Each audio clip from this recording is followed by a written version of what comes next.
Ang bagong gusali ng East Avenue Medical Center ang kinilagang lugar para tumanggap ng mga pasyente masusugatan ng paputok ngayong pagsalubong sa bagong taon. Ayon sa pamunuan ng ospital, nakahanda na ang kanilang mga supply na gamot at mga gamit para sa mga mapuputukan.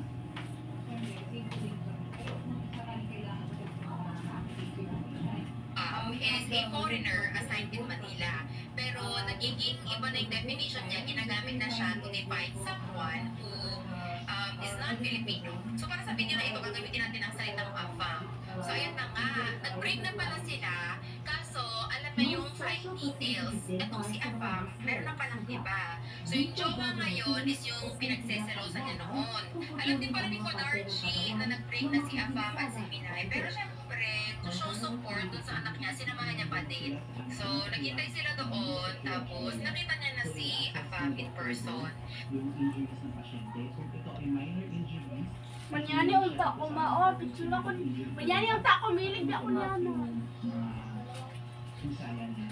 So, medyo severe siya na kinakailangan ng operation or sa operating room, i-handle yung operating room namin. At may mga naka-standby po ng mga surgeons para to-repair yung operation. Ganun din, kung burn injuries naman siya, meron naman po kami burn wound. Sa pinakahuling palawan ng AMC, 12 pasyente na ng fireworks-related injuries ang dinala sa ospital simula December 21.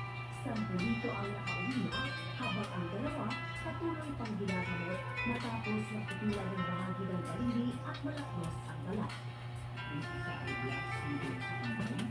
So, ano siya, part ng isang daliri niya because of the burn injury sa kanyang sa wrist.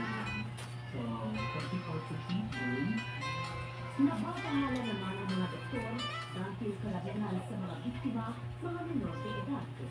Paano nila sa mga magulang, kaya ng maigi at kanilang mga anak. Mas marami tayong nakikita na nakikas ng bata itong taon na to compared dun sa mga nakarang taon. Maybe because of the access ng mga bata dito sa mga paputok. Isa siguro yun sa dapat na tingnan or bantayan saan kaya sila nakakakuha ng mga fireworks. Although yung mga iba naman namin ng mga cases ay mga passive users. So hindi sila yung active na gumagamit ng fireworks. Bagamat mas mataas ang bilang na ito kumpara sa kaparehong panahon noong isang taon, umaasa ang EMC na hindi na madadagdagan pa ang bilang ng mga mapuputukan habang papalapit ang 2025. Last year kasi, same time, 3 lang po yung naitala namin na kaso. So this is 12, so 400% increase from our census last year. Iwas po sana tayo sa paggamit ng mga paputok. Manood na lang po tayo din sa community fireworks display zone natin, di ba? And there are better and safer ways to celebrate the New Year.